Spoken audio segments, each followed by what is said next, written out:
ఒక దశలో 150 అయినా కష్టమేమో అనుకున్న టైంలో కేవలం 30 బంతుల్లో 55 పరుగుల మెరుపు ఇన్నింగ్స్ ఆడాడు.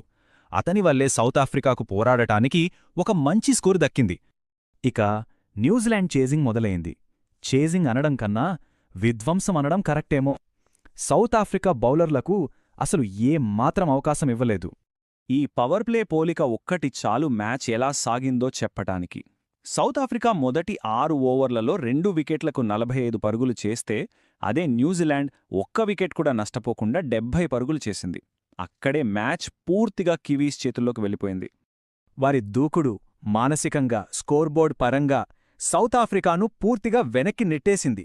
మొదటి ఓవర్ నుంచే వాళ్ల ఉద్దేశం చాలా స్పష్టంగా కనిపించింది. డిఫెన్స్ లేదు, ఓన్లీ అటాక్. ఇక ఈ విధ్వంసానికి అసలు సూత్రధారి ఫిన్ ఆలెన్.